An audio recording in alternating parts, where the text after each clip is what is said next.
Welcome back to In the Spotlight. This is our long-form podcast where we discuss the topics from the federal to the local level that affect you.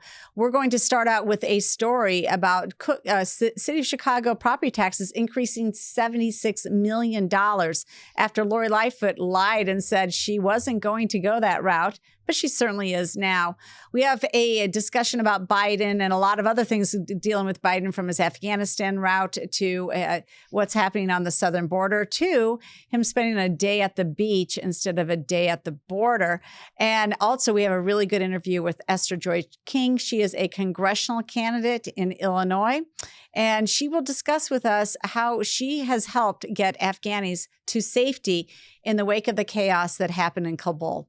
So starting off, let's go right back to the top. I mean, Lightfoot plans to increase Chicago's property tax levy by $76 million. This is an article that I'm reading from the Sun-Times. The levy increase covers $22.9 million for the automatic escalator tied to the consumer price index, $25 million to bankroll the 2022 installment of Lightfoot's $3.7 billion capital plan, and $28.6 million to captured from new property.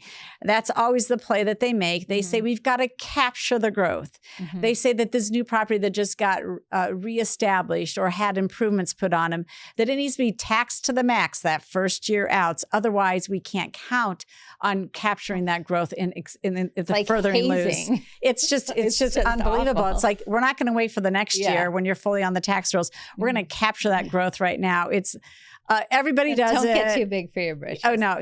All the state boards, all the boards of education do it. The cities do it. They say like, we have to increase taxes just to capture the growth of the new property coming on the rolls. It's just a misnomer, but people do that all the time, whatever, as if they're not going to capture the growth later on. But anyway, she's got a property tax levy planned to be $76.5 million in 2022.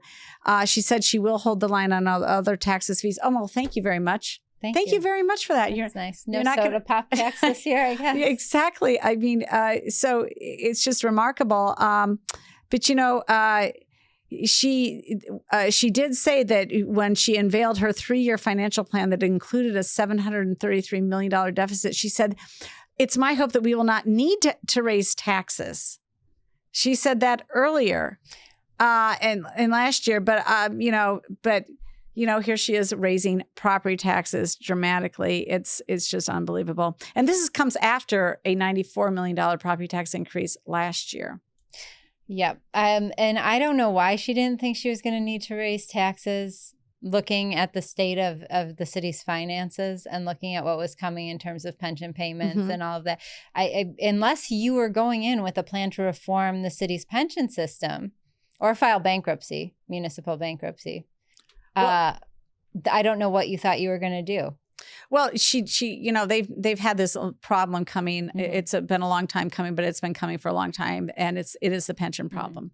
And you're talking about, I think it's this year or next year, where they are going to have to fully fund, using actuarial standards, the pensions.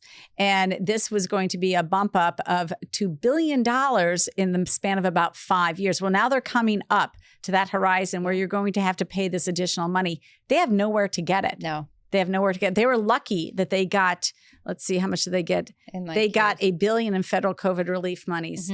And according to this article that's from WBEZ, it's back in June, where they reported that they actually plan on a hiring spree.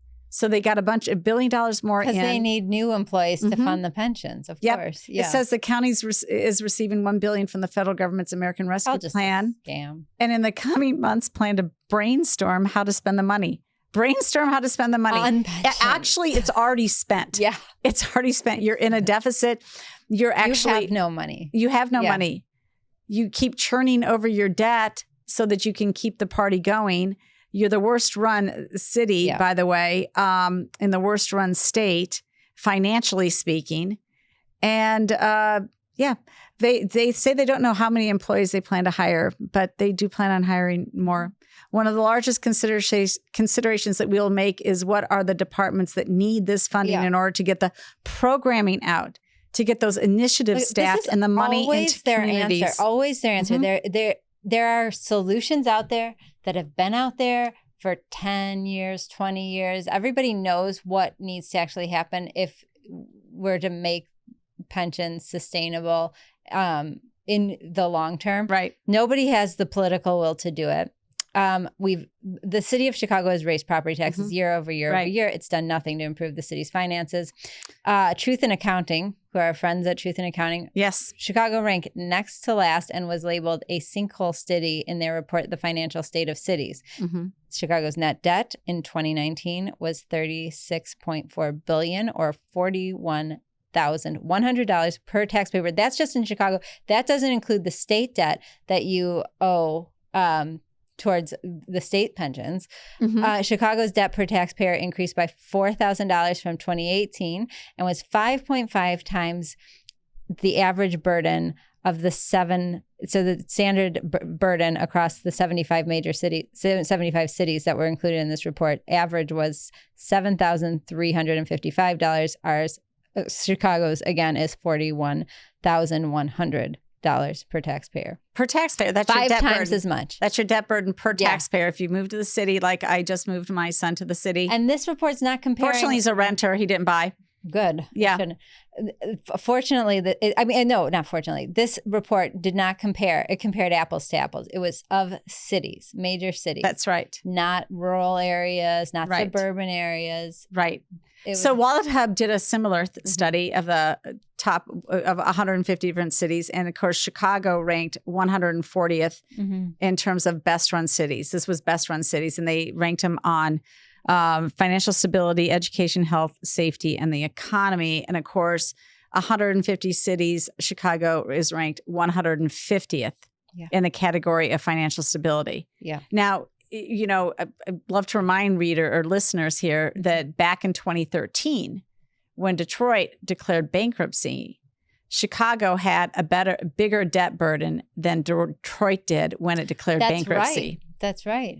And we're still worse off, financially speaking, than Detroit. So, and in fact, Detroit they ranked them in terms of best run cities. Detroit overall was ranked last at 150, but in terms of financial stability, Detroit ranks above Chicago because the for financial stability for that metric. Yeah, because the bankruptcy forced them to restructure their pensions. Yes, exactly. So yes, of course, but Chicago has not been forced down that route. Right. In the meantime, you know, they're just not burning it up in any of the categories: education, health, safety, economy, and they should be. I mean, you've got really, really great universities located in Chicago. You've got great health institutions. Financial sector. You've got a growing financial sector, and they can't get over really 80. So they're in the bottom half of the pack when you rank them in all those other areas. As well. So that's pretty embarrassing. So this will just further drive families and businesses out of the city. No doubt. Yeah. It's just unaffordable. It just doesn't and we're sense. finding that with when they had to actually use the census data for the remap to build the new maps after the census data. You build new maps. They got it all wrong. And so the Democrats, when they took a second swipe at it, they had to pull some of those Chicago districts out into the suburbs to gather enough population to make these districts equitable. It's hollowing out the cities. Yeah, equitable. Yeah. So there you go. That's what, because the city is migrating out of its environs and into a cook Especially in the college. People with families, like someone like your son who's young, a young professional who works downtown, is just renting. That's basically who's going there. It's the young professionals, and then you have people who are trapped there who just can't get out. Yeah, they just can't get out. Right, which is so sad too. Yeah, but families and people trying to look for schools and afford. They're coming kids, out. They're coming out to the suburbs. Yeah. Absolutely. So, all right. Next up, Biden at the beach, the wrong beach.